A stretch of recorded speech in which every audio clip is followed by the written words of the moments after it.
Hello, everybody, and welcome back to the Retro Recall. I hope you're doing awesome. Who knew I was going to say that? Anyway, today we have Attack of the Dells.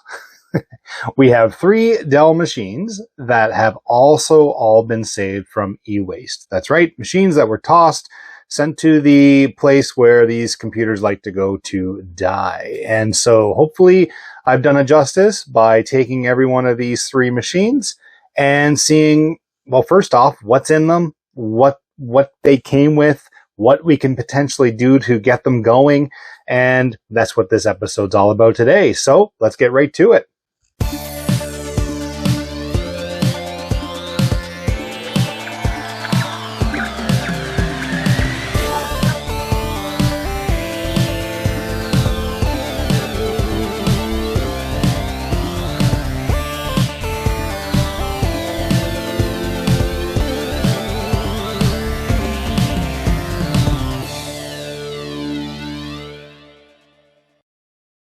Okay, and here we are with our first Dell, our Dell Dimension 3000. Now, I remember this specific form factor being around quite a bit in the early 2000s myself, just because the workplace that I was at had, these machines were copious everywhere.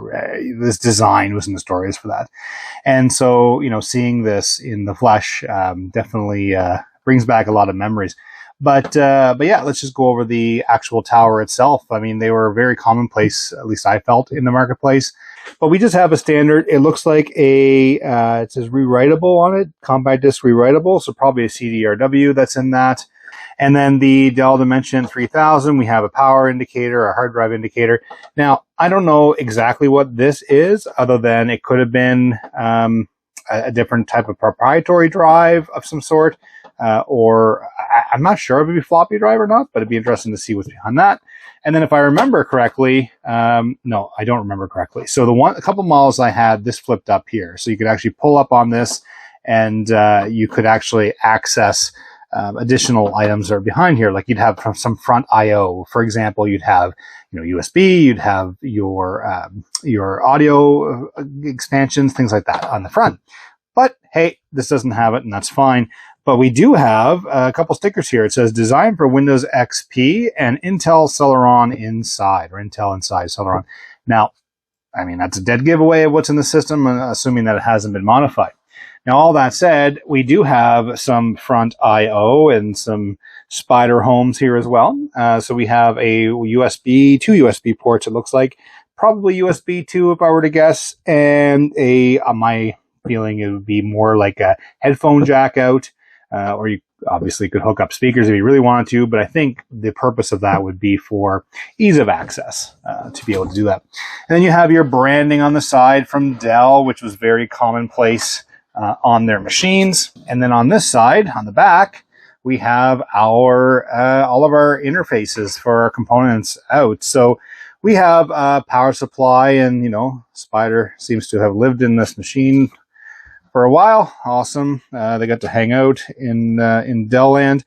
And then we have our printer port, serial port, looks like onboard video, 2 PS2 ports. It's interesting just seeing them here versus up top, which is, become very standard.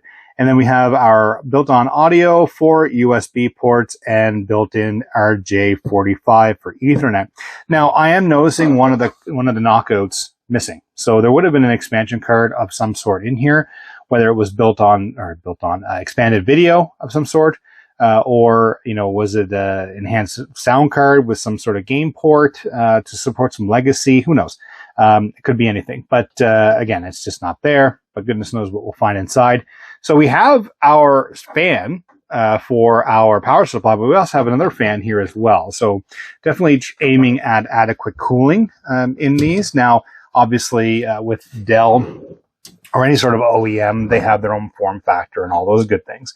And it says Windows XP Home Edition on here as well. So I believe you just pull down the latch here and pull this back. Yeah, there you go. Okay, so memory does serve correctly on that. I don't remember what I did yesterday, but yeah, I can certainly open up a computer case apparently.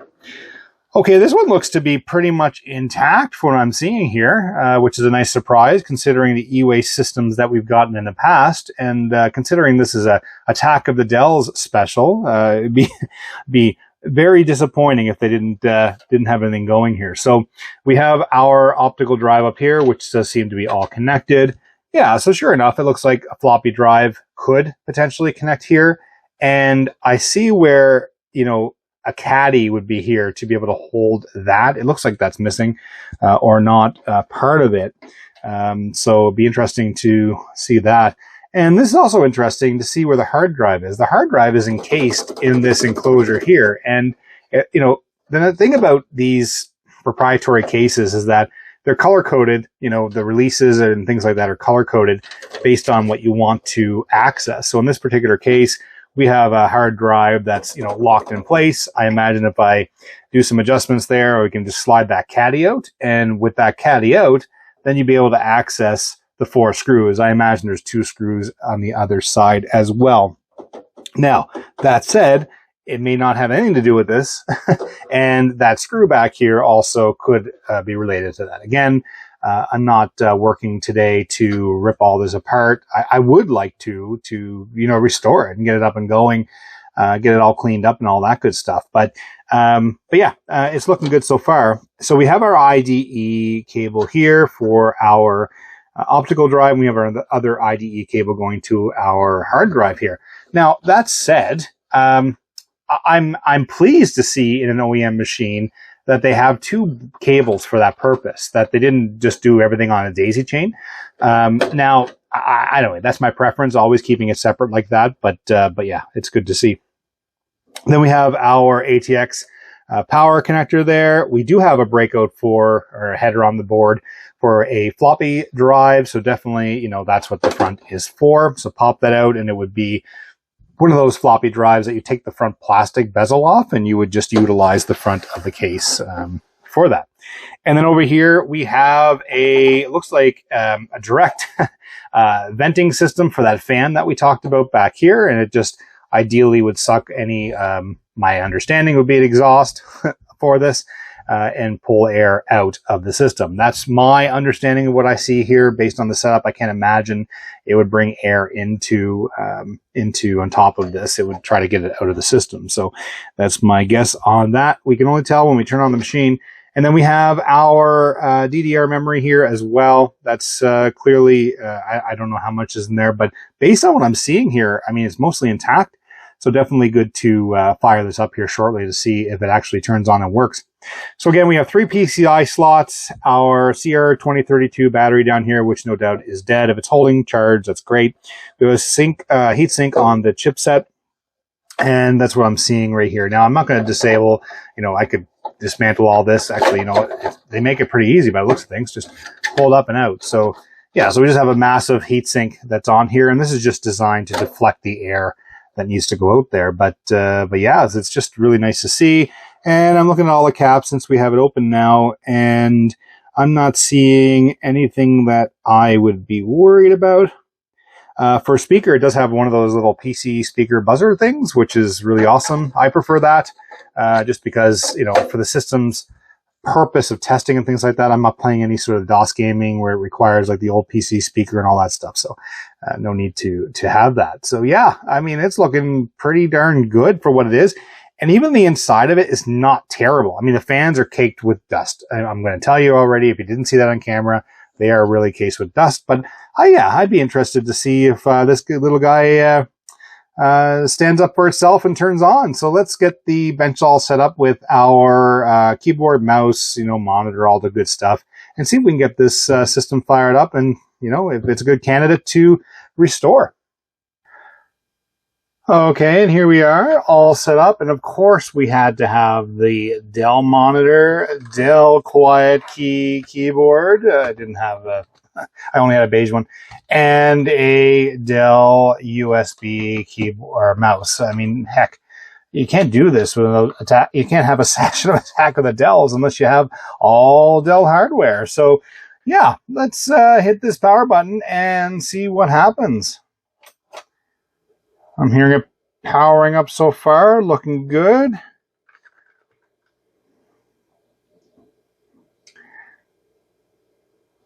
And let's see what we have. We have Windows XP on the machine. That's pretty awesome. Let's just see if it boots actually into Windows and doesn't give us any errors. Numlock key is looking pretty good there. It's pretty free. I see the screen going on and off. Oh, we have a mouse cursor. That's a good sign. There we are.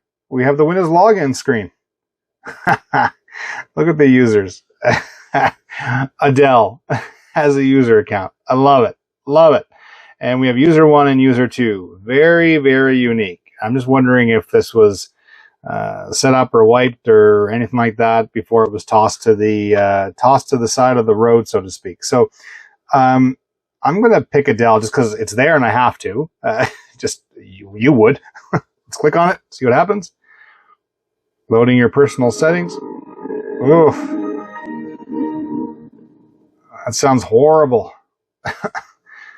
And I'm pretty confident it's not my speakers. So we have Dell background, so either someone changed it or this is the proprietary OEM version of Windows XP that was installed with the software that comes with this particular Dell system. So these are loading now. One thing I noticed here, it says D-Link wireless connection here. So it's very possible that that expansion cutout that was in the back there where the PCI slot was could have been a wireless adapter of some sort, which is very possible. I never even thought about that. And so what do we have on this system? So it looks like we have a working computer. Like that's it. I mean, just turn it on. This is crazy. Like, this never happens on this channel. So let's go into control panel real quickly here, or my computer, just to see. So we have, Home Edition Windows XP Service Pack 3, and we have the Intel Celeron 2.4 gigahertz there, and 256 megabytes of memory. So that's all good there. And under Device Manager, we'll take a peek at the hardware. Judging by the computer and how quickly it's working, I would say that it's not very, pretty run-of-the-mill stuff here. Let's look. So we have disk drives. It says Samsung disk drive. I wonder what, let's just take a look here. I wonder what size that hard disk is. And we have I would say a 40 gigabyte hard drive. It says total size 34.1, but as you know, with formatting and all that good stuff. And then we have 16 gig free. So there's definitely some information here on this computer. No doubt stored in one of those other two profiles, but you can see, the documents here and stuff like that. I'm not going into that in case there's any PII on this computer that I don't feel like going through and trying to, blank all of it out during editing. But definitely this was a used computer that was could have been just tossed. So, but it's nice to see that we have a 40 gigabyte hard disk in there. Display adapters, we have so this would be the built-on graphics. So this is the Intel 82865G graphics controller, so built-on graphics. DVD, pretty straightforward for sure enough, CDRW drive. Floppy disk controller, pretty standard. Same thing with all of our keyboard controllers, our mice controllers, all that stuff. Monitor, just plug and play monitor. Our network adapters. So it looks like an Intel Pro 100. So it's a 10100 card. It's not gigabit even. Shows our processor as the Celeron 2.4 gigahertz CPU. Be interesting to see if we could do something with that. Can you overclock that? With the CMOS that's in the system, can you do anything with that? Be interesting. Sound, video, and game controllers. So, just as legacy audio drivers and SoundMax integrated digital audio. So just, again, run-of-the-mill, basic onboard stuff. USB stuff. I mean, there's nothing in here that's going, oh my goodness, it's awesome. Outside, of course, that we were able to get this computer up and running without actually doing anything. I know it wasn't very eventful, but once in a while, this deserves a break, and we got one. And the fact that we have a user account called Adele, I'm taking that to the bank. That's amazing. I love it.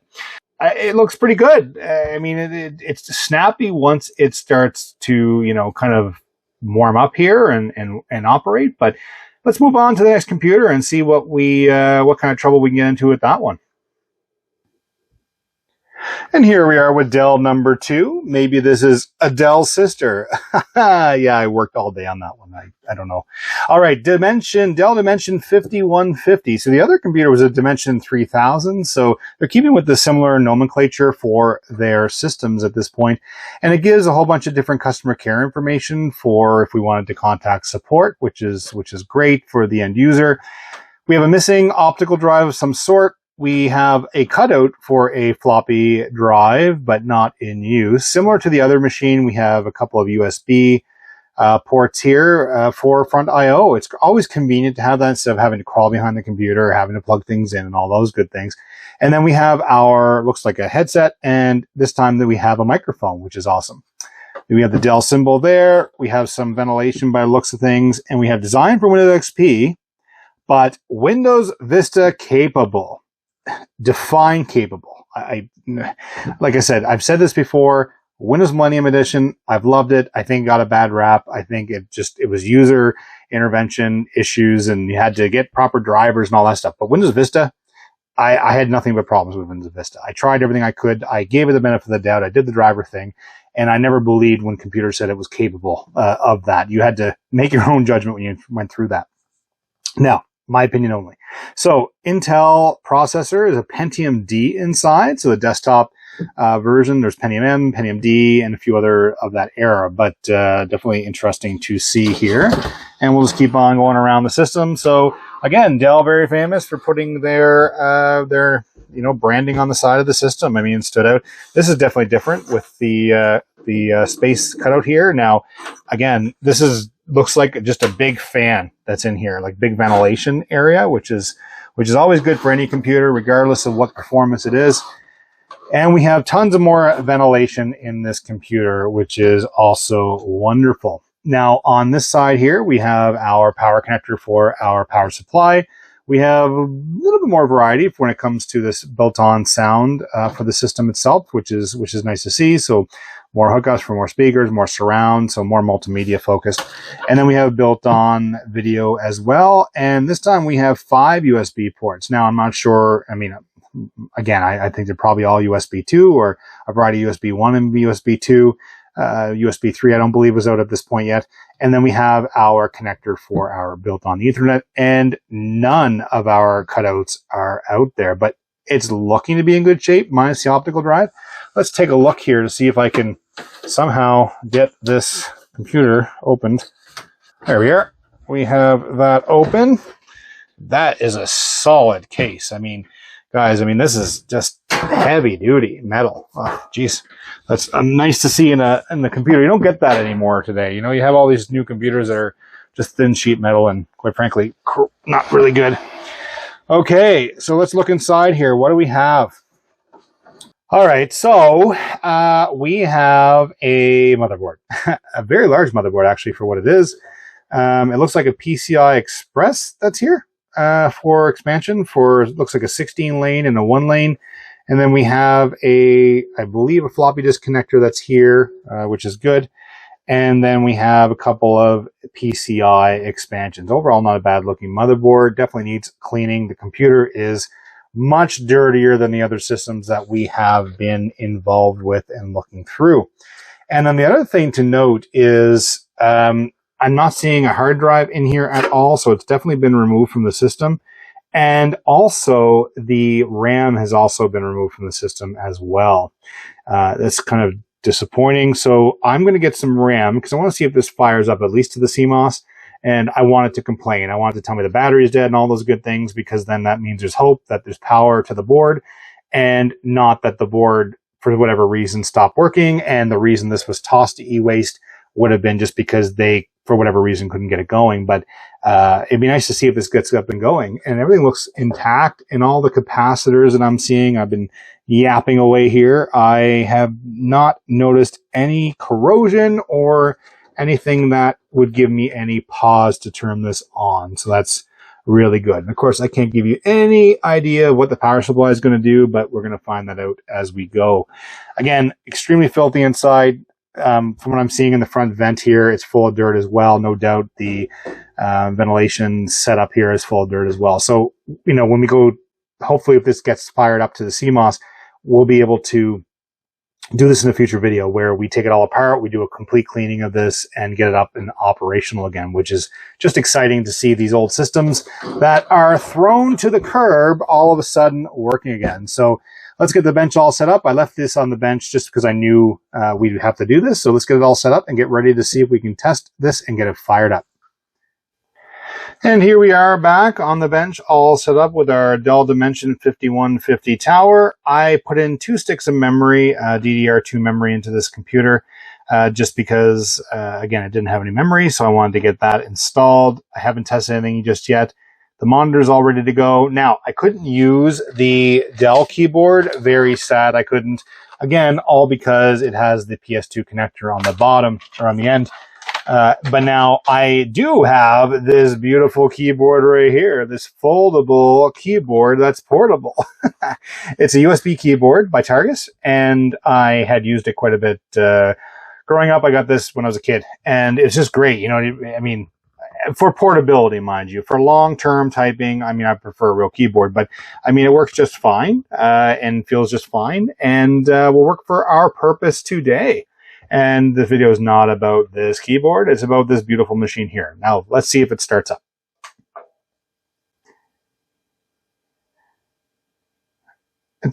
Yeah, okay. So we have, now, will it get me into the CMOS? We have some startup going on here. Okay, so it's working. We don't have, it's not complaining about the memory, which is awesome. So we have a Phoenix ROM BIOS Plus, copyright going to Dell from 2006, so it's probably the era of the system. It says Dell DM01 or 051, so know about Dimension 5100 series, BIOS version. So Dell is very proprietary. They have a lot of great stuff, a lot of, you know, even dating back to the, you know, the 5100 that we did a review on, the Dell, my Inspiron. And it's just great. The service tag information has all this great stuff and a lot of great utilities to be able to do flashing and upgrading. But we have a working motherboard, everybody. Like, this is system number 2, and all I did was stick 2 sticks of memory in here. And again, another system that was thrown to e-waste. But anyway, so performing automatic IDE configuration, floppy disk seek failure. Of course, we don't have any of that plugged in. Time of day not set. There we go. It's complaining about that as well, so that we know that that's the coin cell's gone. Alert, previous fan failure. So it does have hardware monitoring detection. I hear the fan going, no problem. So I don't think there's an issue there unless it was previously disconnected. And then so it says F1 to continue or F2 to run the setup. Let's go F2. Is my function keys working here? I'm going to get another USB keyboard just to make sure there's nothing wrong with this one. And we'll be right back. Okay, and we're back, and I have the Dell USB keyboard this time. So I was actually able to locate a Dell keyboard. Get it? A Dell. I gotta stop that. Okay, so we have the Dell keyboard, Dell mouse, Dell monitor. Let's turn on the Dell PC. Let's see if we can get this up and running. Again, see those numbers flashing? Again, I have no idea what they do, but yeah, sure. This time we only have 2 and 3 lit up this time. Oh no, we have 1, 2, and 3 again. Okay, so floppy disk seek failure. So it remembers what we did a moment ago because I had to power it back up. But let's hit F2 to see if we can go in the setup utility. Okay, so our keyboard's working. Definitely an issue with the other keyboard. So let's go through the system. So we have a Dell working CMOS of some sort, which is great. So it shows the service tag information and all the great things that you need to do to contact support. So here we are. So we have a, let's get in here a little closer for everybody to see. Not sure, you know, I gotta learn to share. So Intel Pentium D 2.66 gigahertz, which is good.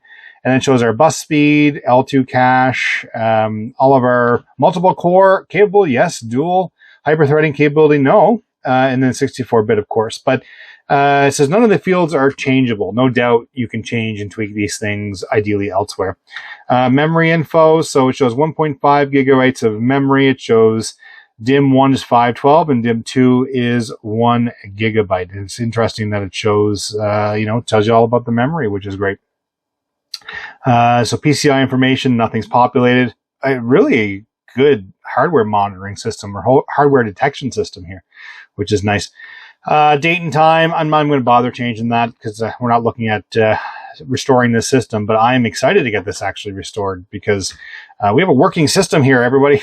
It's great.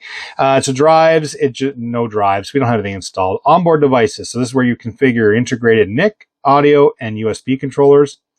Video, so you go in here under your primary video, auto, or onboard, so you can configure it and gives you all the information on that. But you can also go in and choose either 1 megabyte of memory or 8 megabytes of memory for the video card that's built on.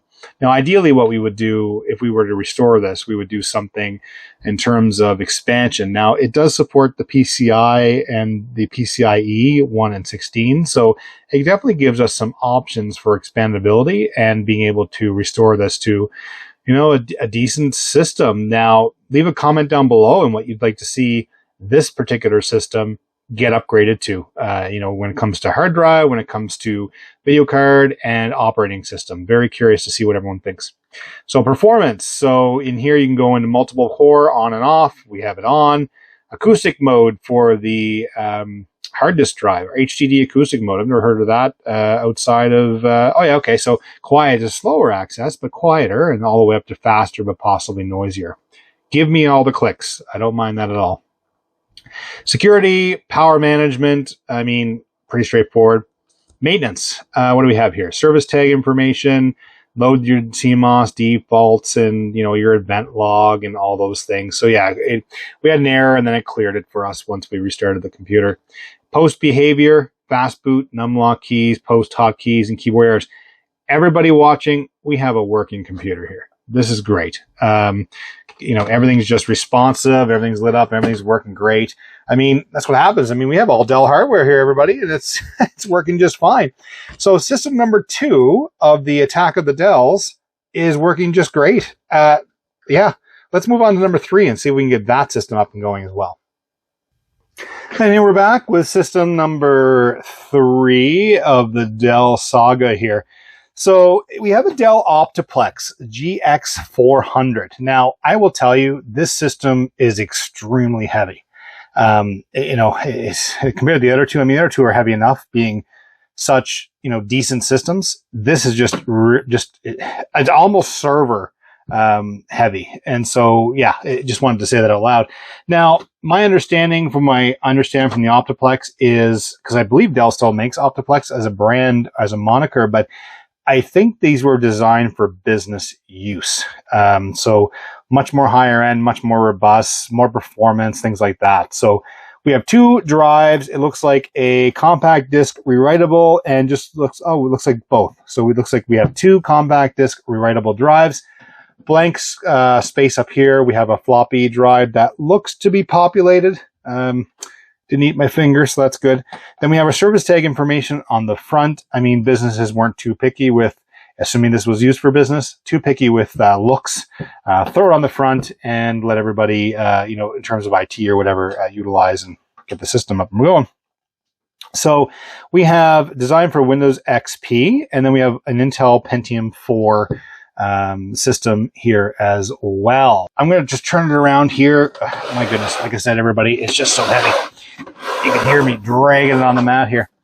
Okay, so here's the back of the system here. So we have, well, it looks like our power supply fan. It looks to be really guarded. Like, this is heavy duty. I mean, someone coming along and banging that, they're not doing any damage to that power supply. So we have a power supply, looks like another exhaust fan, no doubt for the CPU based on our other systems that we saw. We have parallel, we have 2 serial on this one. We have built-on audio. We have PS2 compatibility by this time, but I'm going to use the Dell keyboard just because we have it out. And we have 4 USB. Okay, so we have a 1 and a 2 here. So it's no doubt that's USB 1, and then we have also USB 2 here. We have built-on Ethernet and a missing expansion card. Now, I don't know if you've picked up on it. I have. I don't see any built-on video, which is telling me that that probably was a video card that's been stripped from this machine. But have no fear. We have video cards here. Ha, another rhyme. Okay, I got to quit my day job.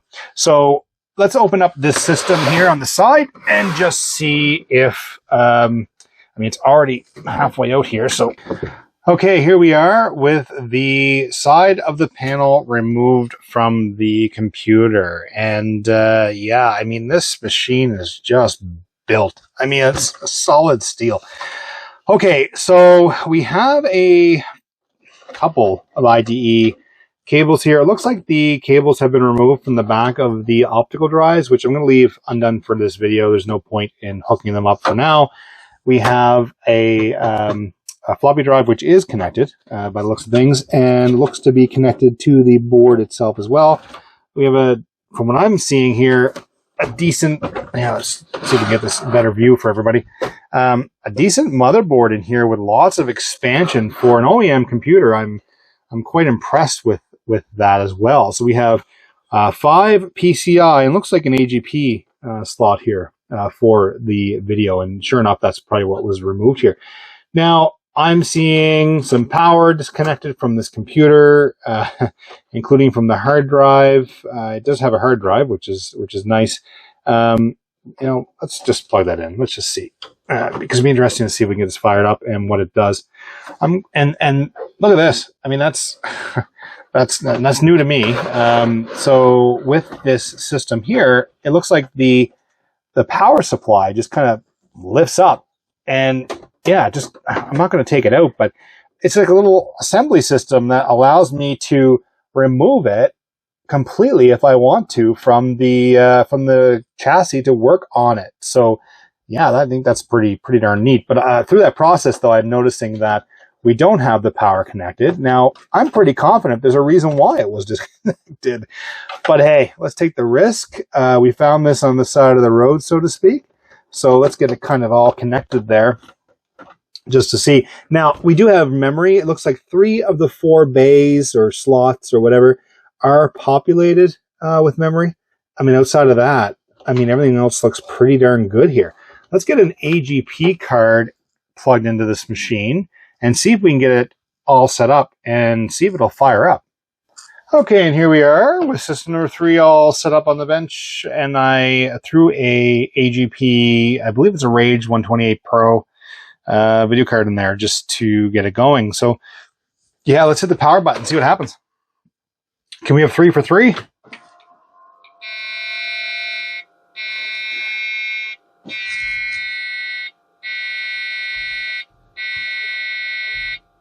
I would say no.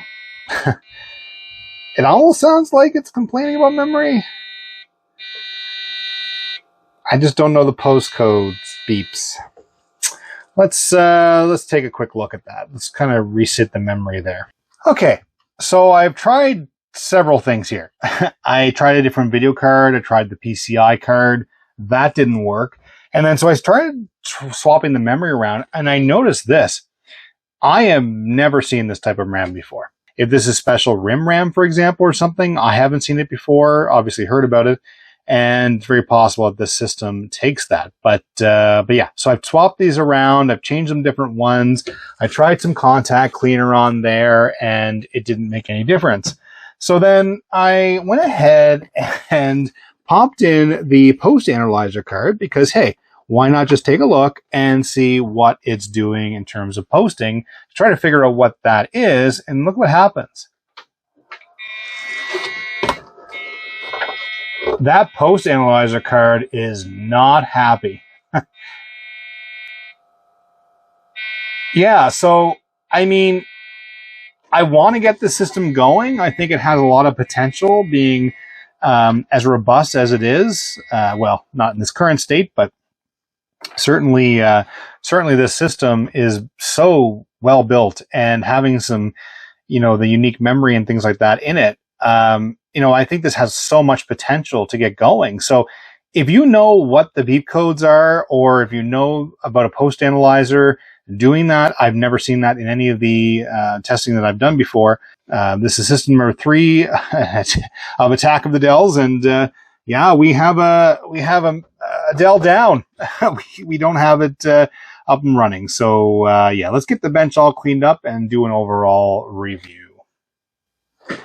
And here we are with our 3 Dells. And quite frankly, I don't think that this was a failure. I think we have success. We have the first system, which was an Intel Celeron PC with 256 megabytes of memory that booted up into Windows XP no problem. Now, mind you, could it have more memory? Yes. Could it be given some love? Absolutely. And I still think that this can be easily restored. And heck, I mean, it was free, sitting there on the side of the road in eWeast land. I think it's great.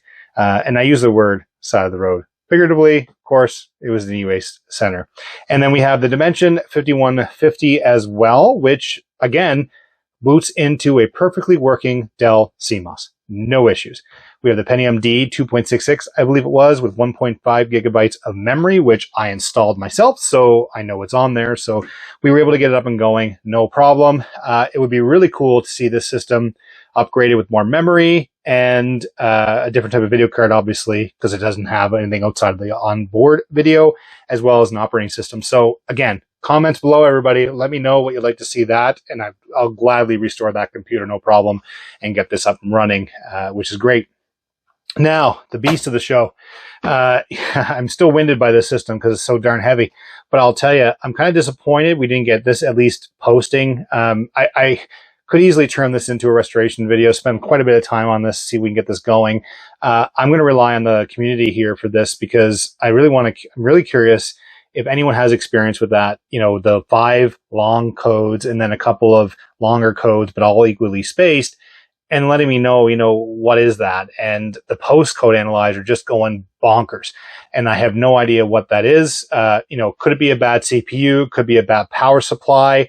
Possibly. This power supply looks very proprietary to this case, based on that extra connector, pin connector that was with this. Now, I believe my power supply tester actually does have the pinout for that tester, so it'll be interesting to see, to test that. But again, leave comments down below. Please let me know what you think about this, because I just love the look of this case. It's a Pentium 4 system. Would be nice to see. And again, just so robust and be good to get up and going.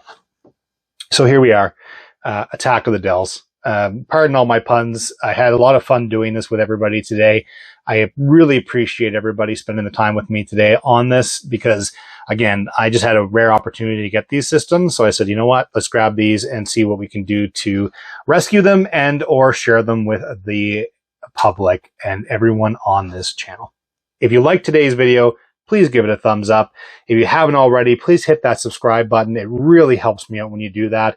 Also hit the notification button because when I make new videos like this, you'll be notified right away when it gets uploaded. I try to upload 2 days a week. It's a lot of work to do it 2 days a week, but I'm doing this for everybody because I just love being able to do this with everybody for you guys. And I love all the interaction in the comments. So therefore, leave a comment below and I will definitely do everything I can to reply to you. Thanks again for spending time with me. See you guys in the next video. Bye-bye.